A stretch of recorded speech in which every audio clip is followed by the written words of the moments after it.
Shalom, selamat pagi Bapak Ibu, Saudara semuanya. Pada saat ini saya mengambil satu judul, yaitu atau satu tema yang sudah ditetapkan oleh sinode kita, yaitu mengalahkan godaan dosa. Ya, mengalahkan godaan dosa. Yang saya ambil dari Matius pasal 4 ayat 1 sampai 11. Ya. Kalau kita melihat gambar ini, memang gambar ini nggak sempurna dan iblis juga nggak seperti itu. Tapi setidaknya gambar ini mengungkapkan bahwa ada godaan sebelah kiri dari iblis dan sebelah kanan itu dari malaikat. Malaikat menggambarkan kebenaran, iblis menggambarkan dosa. Dan itu menyerang melalui telinga kita dan masuk kepada pikiran kita, mempengaruhi pikiran kita, sehingga apa? Sehingga pada akhirnya seseorang itu biar kalah, jatuh dalam dosa. Tetapi perhatikan judul ini, mengalahkan godaan dosa. Jadi kalimat ini menunjuk kepada kita yang mengalahkan godaan dosa. Mari kita baca firman Tuhan lebih dulu, yaitu di dalam ayat 1 sampai ayat yang keempat. Maka Yesus dibawa oleh Roh Kudus ke padang gurun untuk dicobai iblis, dan setelah berpuasa 40 hari dan 40 malam, akhirnya laparlah Yesus. Lalu datanglah si pencoba itu dan berkata kepadanya, "Jika engkau anak Allah, perintahkanlah supaya batu-batu ini menjadi roti." Tetapi Yesus menjawab, "Ada tertulis, manusia hidup bukan dari roti saja, tetapi dari setiap firman yang keluar dari mulut Allah." Nah, inilah kata-kata Yesus yang disampaikan kepada iblis ketika iblis menggoda. Bapak Ibu, Yesus dibawa oleh Roh saat itu ke padang gurun untuk berpuasa 40 hari 40 malam, tidak makan, tidak minum. Dan datanglah si pencoba, iblis, menggoda. 40 hari 40 malam di padang gurun. Padang gurun itu tandus. Padang gurun itu gersang. Padang gurun itu satu keadaan yang tidak mengenakkan. Dan Yesus dibawa ke padang gurun itu. Dan setelah berpuasa 40 hari 40 malam, tentunya selama berpuasa itu, apalagi sampai hari yang ke-40, laparlah Yesus. Sebagai manusia, Yesus lapar, seperti kita semuanya. Dan datanglah si pencoba. Si pencoba itu menggodanya. Godaan yang pertama adalah mengubah batu menjadi roti. Ya, mengubah batu menjadi roti. Di dalam keadaan lapar, godaan itu tepat sekali mengena pada kebutuhan apa yang dirindukan oleh setiap orang. Lapar, kebutuhannya adalah makan. Dan di zaman sekarang ini, di masa pandemi yang tidak mudah ini, dan kita tidak tahu kapan berakhir, godaan pertama bagi setiap kita adalah kebutuhan untuk makan. Mengapa? Karena pandemi ini mengubah semuanya. Yang jelas mengubah penghasilan kita. Pendapatan kita berkurang. Bicara pendapatan itu urusannya urusan perut. Dan iblis dalam situasi ini menyerang Yesus pada sasaran yang tepat, yaitu engkau lapar, engkau harus makan. Dan engkau punya kuasa. Ingat, bukan hanya lapar, tetapi engkau punya kuasa. Kuasa untuk mengubah dari yang tidak ada menjadi ada. Dari batu menjadi roti. Bapak Ibu, godaan kita semua pada saat ini sama. yaitu urusan perut. Mari kita perhatikan, apa makna daripada mengubah batu menjadi roti? Mengubah batu menjadi roti itu, yaitu ketika saya lapar, saya didorong untuk melakukan sesuatu yang memenuhi kebutuhan saya. Dan saya punya kuasa untuk memenuhi kebutuhan saya itu. Saya punya kesanggupan untuk memenuhi kebutuhan saya itu.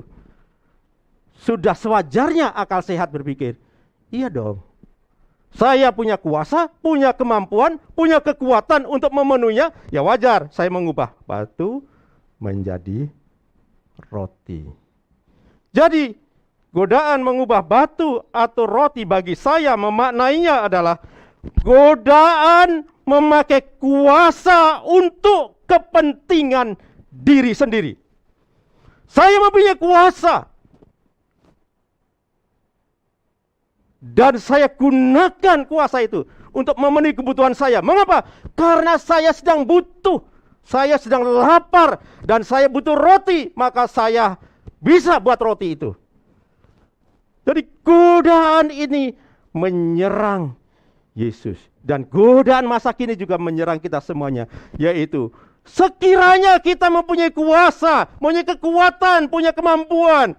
Berhati-hatilah. Godaan itu adalah godaan untuk mementingkan diri sendiri. Saya punya kuasa dan saya bisa memenuhinya. Mengapa tidak saya lakukan? Dan karena saya butuh. Wajar-wajar dong. Yang pertama memenuhi kebutuhan saya sendiri, keluarga saya, baru orang lain. Yesus sadar akan godaan itu. Maka godaan itu mendapat perhatian Yesus dengan sungguh-sungguh. Kalau godaan itu adalah menggunakan kuasa untuk kepentingan diri sendiri, maka godaan mengubah batu menjadi roti adalah godaan untuk hidup yang mudah. Yesus punya kuasa. Batu jadi roti, jadilah roti. Itu cara yang mudah. Bagi Yesus gak susah. Kenapa? Dia Allah yang Maha Kuasa. Jadi godaannya adalah godaan untuk hidup mudah. Mendapatkan segala sesuatunya dengan mudah. Mendapatkan hidup ini menjadi hidup yang enak dengan cara mudah. Tanpa perjuangan. Tanpa kerja keras. Dan karena itu pasti melanggar kebenaran. Menyimpang dari jalan Tuhan. Mengapa? Karena saya ingin hidup mewah. Hidup enak. Masa susah terus? Masa pandemi makan nasi sama garam saja? Paling-paling tambahnya kerupuk. Sekali-sekali dong makan ayam goreng, capcay dan sebagainya. Saya kan butuh, saya lapar loh. Saya lagi kekurangan. Masa pandemi itu membuat saya kelaparan, kekurangan. Wajar dong saya memenuhinya. Dan saya punya kemampuan, kenapa enggak saya gunakan? Yesus, ubahlah batu jadi roti. Salah satu tes kedewasaan seseorang adalah kalau dia diberi kuasa. Apakah seseorang itu akan menggunakan kuasa itu dengan benar atau salah?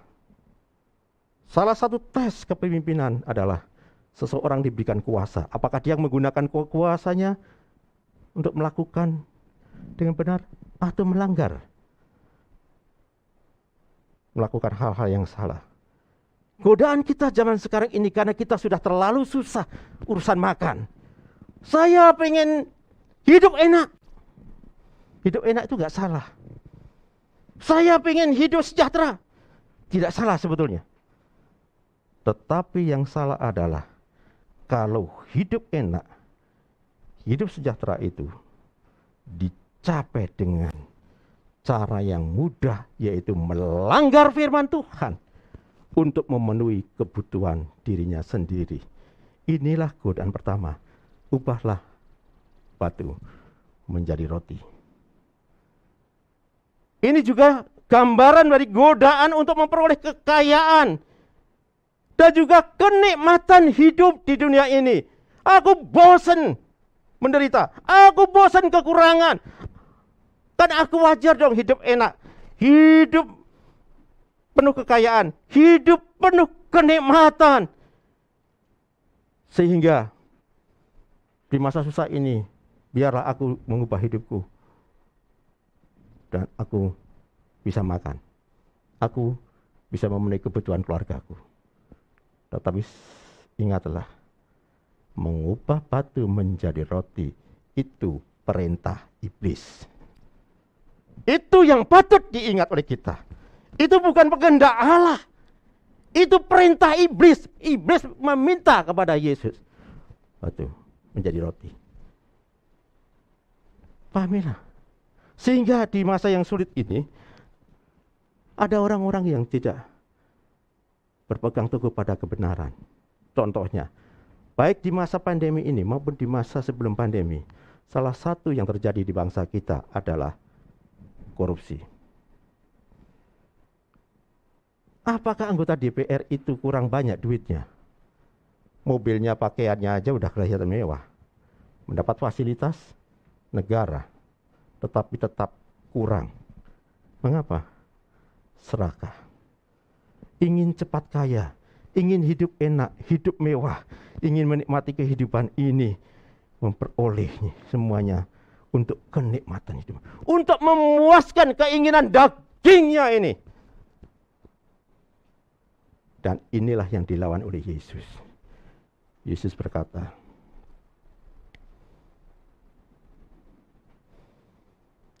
ada tertulis, manusia hidup bukan dari roti saja, tetapi dari setiap firman yang keluar dari mulut Allah. Di atas kebutuhan materi, kita butuh kebenaran Allah. Yang pertama. Yang kedua, saya baca ayat 5 sampai ayat seterusnya, yaitu ayat yang ke-7. Kemudian iblis membawanya ke kota suci dan menempatkan dia di bubungan bait Allah. Lalu berkata kepadanya, jika engkau anak Allah, jatuhkanlah dirimu ke bawah. Sebab ada tertulis mengenai engkau, ia akan memerintahkan malaikat-malaikatnya, dan mereka akan menatang engkau di atas tangannya, supaya kakimu jangan terantuk kepada batu. Yesus berkata kepadanya, ada tertulis, janganlah engkau mencobai Tuhan Allahmu. Godaan yang kedua adalah godaan untuk menjatuhkan diri dari hubungan bait Allah. Ya. Tapi Bapak Ibu, saya ada sedikit kelewatan sedikit. Ya, sebelum saya masuk bagian yang kedua, ada hal yang perlu saya tekankan. Oke, kita mundur sedikit. Kalau kita itu godaannya adalah mengubah batu menjadi roti, dan kita menuruti karena godaan menjadi batu roti adalah untuk menggunakan kuasa untuk kepentingan sendiri, maka ada hal yang perlu kita pahami baik-baik. Kita sedang egosentris. Segala sesuatu diarahkan kepada dirinya sendiri. Aku, and aku. Bukan God-sentris. Bukan berpusat pada Allah. 2. Fokus kepada kepentingan diri sendiri. Dengan penolakan Yesus, Yesus sedang mengajarkan kepada setiap kita pentingnya penyangkalan diri. Bukan memenuhi kepentingan diri sendiri. Ingat, yang memerintahkan itu iblis, bukan Allah. 3. Tuhan tidak suka jalan pintas. Tuhan tempuh jalan salib.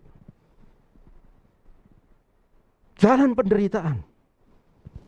Jalan yang tidak enak.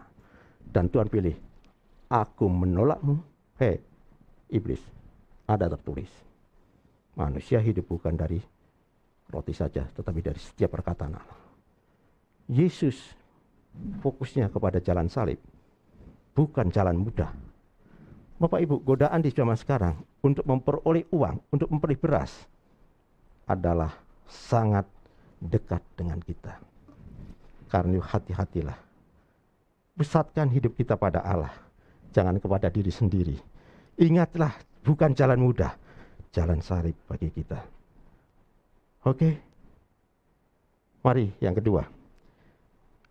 Godaan untuk menjatuhkan diri dari hubungan bait Allah. Apa nih? Yesus engkau kan anak Allah, tuh jatuhkan saja. Maka nanti Allah akan memerintahkan malaikatnya untuk menopang kakimu dengan tangan mereka, sehingga kamu tidak terantuk batu. Godaan ini adalah godaan untuk popularitas. Popularitas. Coba bayangin, jangan Yesus, Pak Heru. Pak Heru punya kuasa, terjun dari gunung Ciremai, disaksikan, disorot media massa. Lalu turun, bruk, menjatuhkan diri. Dan tiba-tiba langit terbuka, malaikat turun menopang Pak Heru. Wah, itu nama Pak Heru akan menjadi populer luar biasa, terlebih disorot oleh berbagai media. Yesus tidak suka popularitas. Godaan hamba Tuhan adalah supaya dirinya menjadi terkenal. Dikenal di mana-mana. Kalau dikenal di mana-mana, diundang kemana-mana. Kalau di kemana-mana, kembali lagi urusan dompet, urusan perut. Tidak salah memberitakan firman Tuhan kemana-mana. Tetapi kalau tujuan hidup ini adalah untuk menjadi popularitas, keinginannya adalah dipuji, dikagumi, namanya terkenal. Siapa yang tidak mengenal hamba Tuhan ini? Kalau itu menjadi fokus kehidupannya, maka ngerilah kita. Pertanyaannya, mengapa orang ingin populer, ingin dikagumi, ingin dipuji? Jawabnya adalah karena kita takut untuk direndahkan. Kamu siapa? Bukan siapa-siapa. Kamu khotbah di mana? Udah berapa kali satu minggu ini khotbah? Kamu diundang kemana? Melayani di mana? Tidak populer kan? Yesus menolak itu. Popularitas itu tidak penting bagi Yesus. Tapi ketaatan pada Allah itu penting. Karena itu jangan mencobai Allah. Jangan mencobai Allah. Mengapa?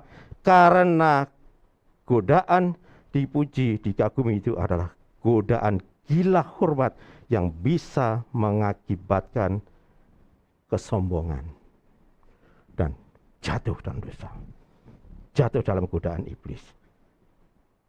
Jadi popularitas itu adalah datang dari Allah. Kalau seseorang hidup benar, seseorang motivasi melayaninya benar, mengiringi Tuhannya benar, Tuhan janji, aku memberkatimu. Sederhana hidup itu, mengiringi Tuhan itu, enggak susah, enggak ruwet-ruwet. Tuhan, aku memberkatimu. Yang ketiga, ayat 5 sampai 7 sudah, maka yang ketiga adalah ayat 8 sampai 11. Ayat 8 sampai 11, saya bacakan demikian. Dan iblis membawanya pula ke gunung yang sangat tinggi dan memperlihatkan kepada semua kerajaan dunia dengan kemegahannya dan berkata kepadanya, semuanya itu akan kuberikan kepadamu jika engkau sujud menyembah aku. Maka berkatalah Yesus kepadanya, enyahlah iblis, sebab ada tertulis, engkau harus menyembah Tuhan Allahmu dan hanya kepada Dia sajalah engkau berbakti. Oke, sampai ayat 10 saja. Yang ketiga adalah sujud menyembah iblis. Apa makna sujud menyembah iblis? Pertanyaannya, siapa Yesus? Yesus itu Allah. Dia punya kuasa semuanya. Tapi iblis berlagak. Yesus, kamu lapar. Kamu lihat itu semua keadaan dunia, kemuliaan dunia, cukup aku berikan kepadamu. Cukup satu langkah, menyembah aku. Satu langkah, nggak usah banyak-banyak. Satu langkah, menyembah aku. Selesai, kamu punya semuanya. Iblis ini kurang ajar banget. Yesus itu siapa? Allah. Yesus itu sang pencipta alam semesta. pemilik segala-galanya. Tapi iblis berlagak di mata Yesus, di depan Yesus. Gitu. Jadi godaan ini bagi saya memaknainya. Godaan, kalau diterapkan dalam kehidupan kita sehari-hari, godaan untuk menjual iman demi memperoleh kekuasaan. Yesus itu jelas Allah, tapi ditawari kamu akan memiliki semuanya. Padahal Yesus sudah memiliki semuanya. Jadi seseorang yang digoda oleh iblis ada godaan jual imanmu. Maka aku akan memberikan kekuasaan kepadamu. Sudah berapa tahun kamu jadi karyawan? 25 tahun. Apa prestasimu? Ya oke, terima kasih. Sekarang karirmu bagaimana? Nanjak enggak? Enggak. Udah gini aja. Saya angkat kamu. Karirnya nanjak. Dan pasti naik juga selera kamu. Tetapi satu hal saja. Satu saja, enggak usah banyak. Pindah iman. Pindah iman. Dari iman kamu sekarang kepada iman yang baru. Dan ternyata tidak sedikit orang Kristen yang pindah iman karena jabatannya. Karena ingin memperoleh jabatan, karena ingin memperoleh kekuasaan.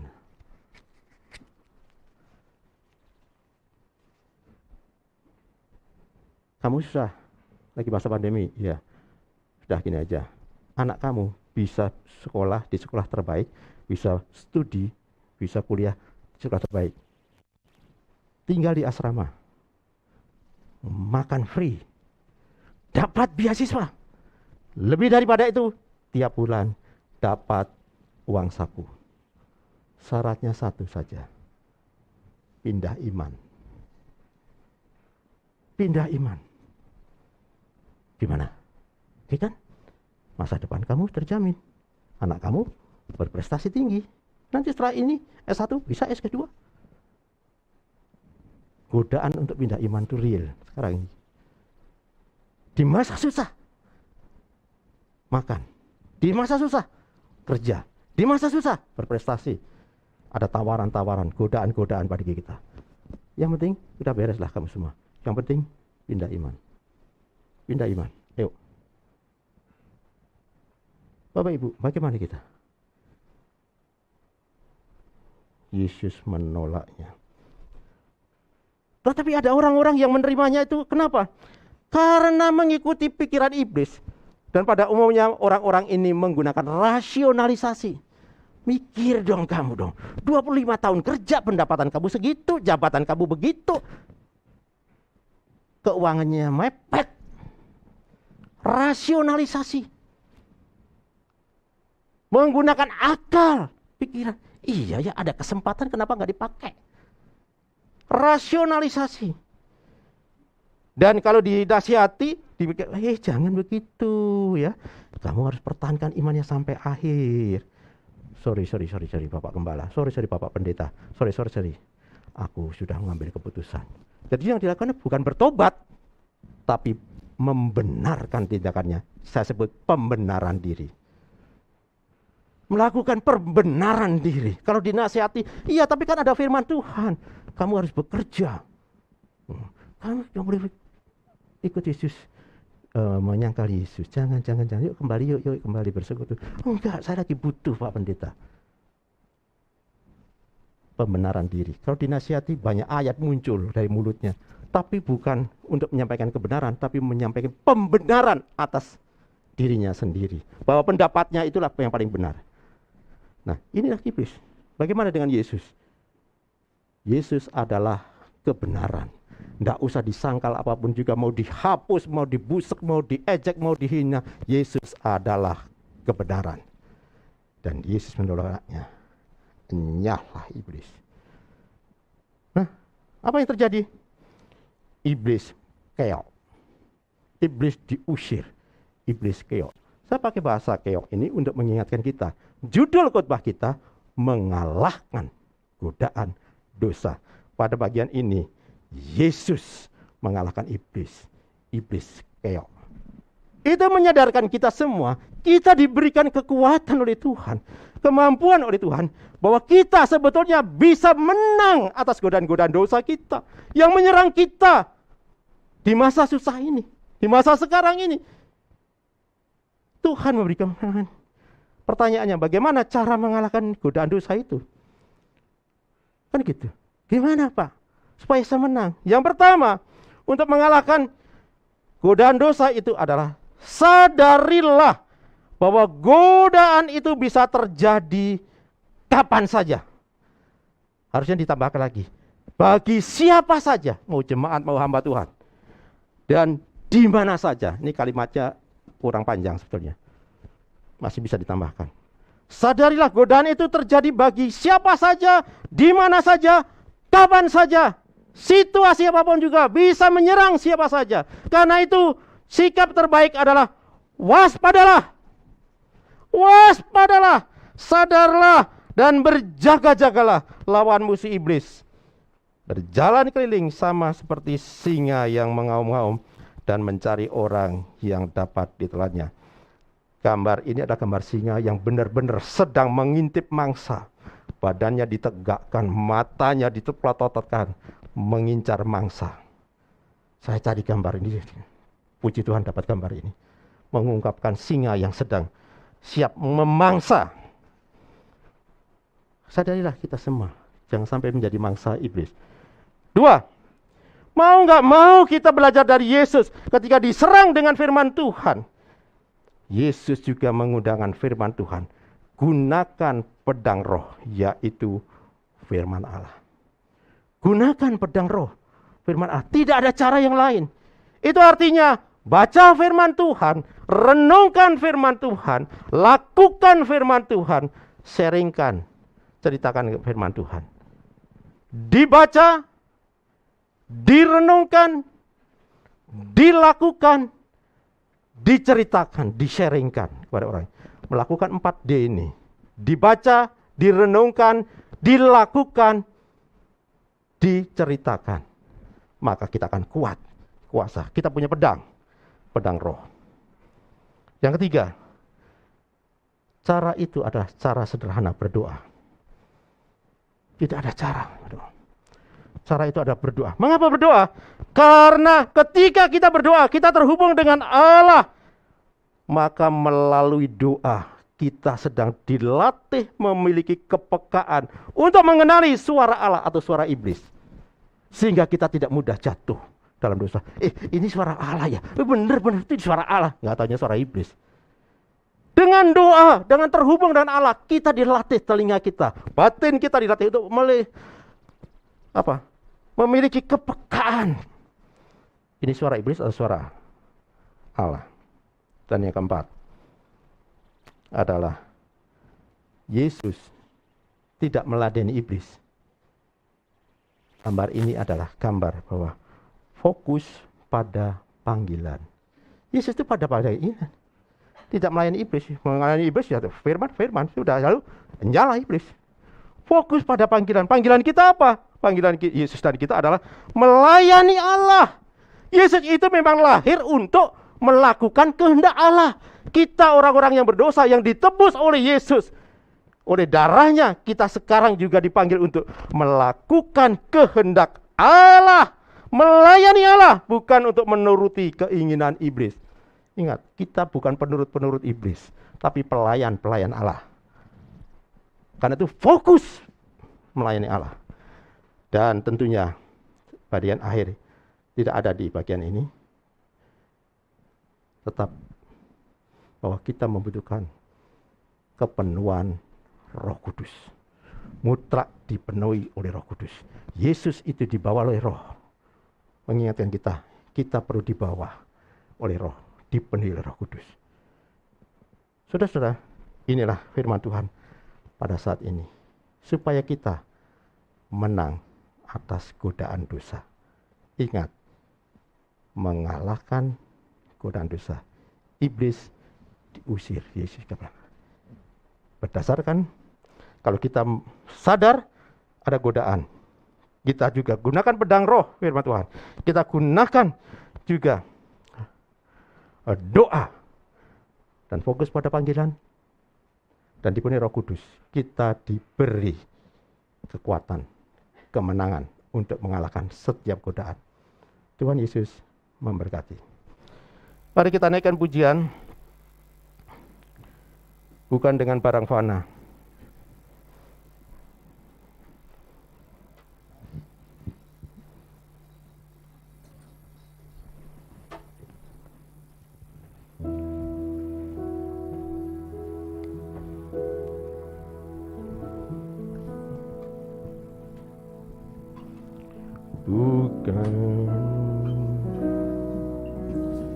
Bukan dengan barang fana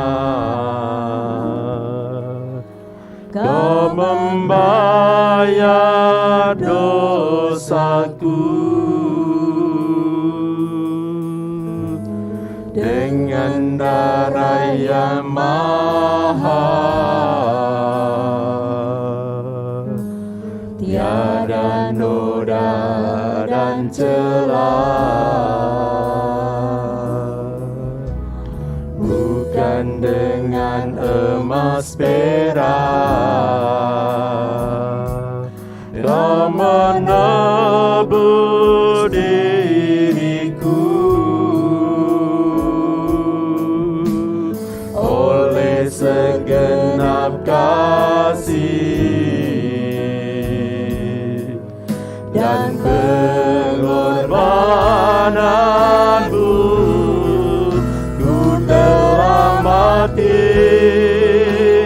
Dan tinggalkan cara hidupmu yang lama.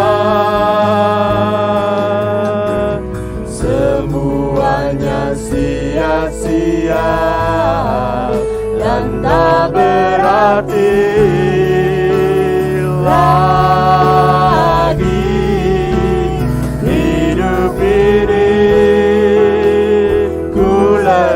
Letakkan pada mezbah-Mu ya Tuhan. Jadilah padaku seperti yang Kau ingini. Ku telah mati, oh, ku telah mati dan tinggalkan cara hidupku yang lama. Semuanya sia-sia dan tak berarti lagi. Hidup ini letakkan pada mezbah-Mu ya Tuhan. Jadilah padaku seperti yang Kau ingini. Jadilah padaku, jadilah padaku seperti, jadilah padaku, jadilah padaku seperti, jadilah padaku, jadilah padaku seperti yang Kau ingini.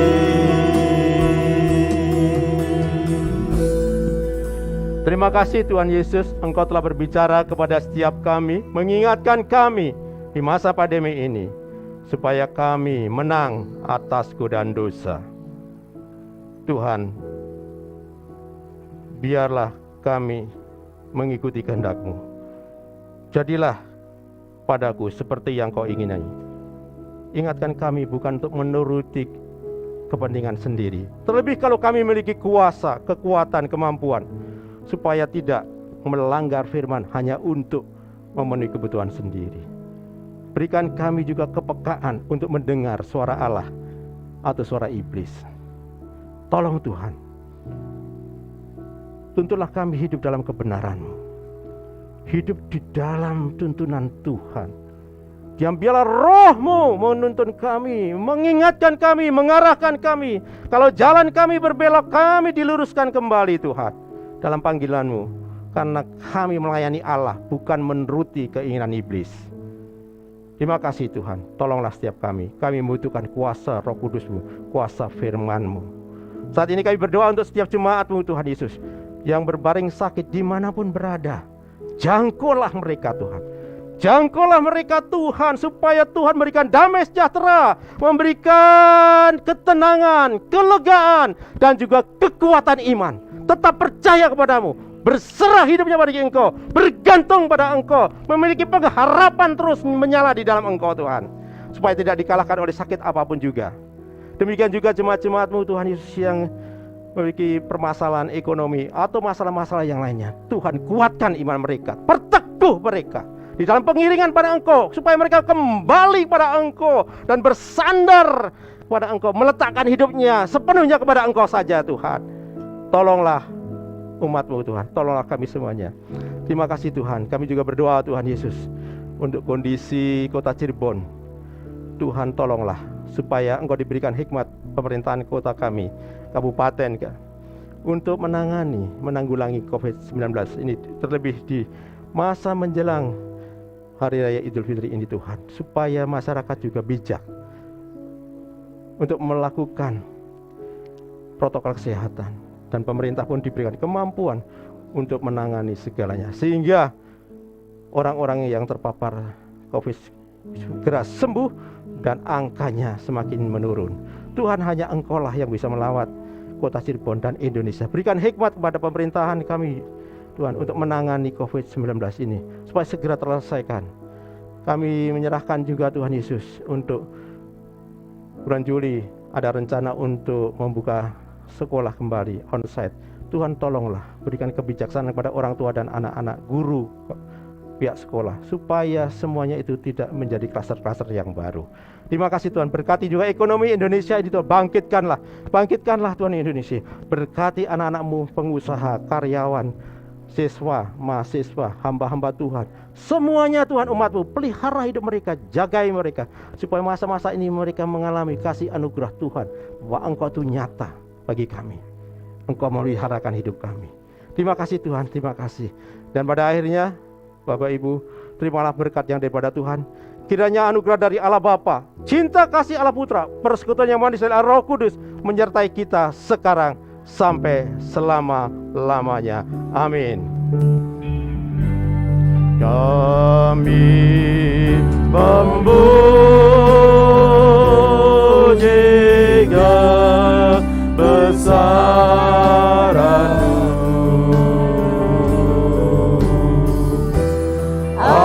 ajaib Tuhan,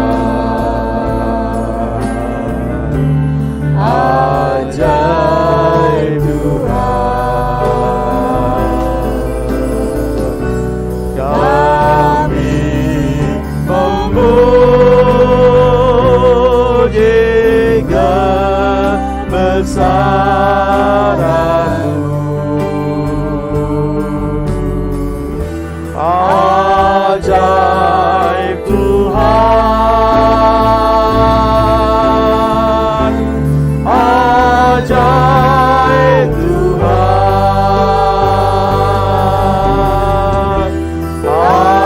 ajaib Tuhan,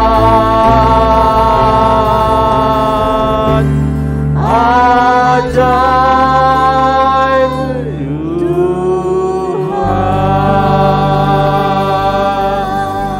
Tuhan Yesus memberkati. Selamat hari Minggu.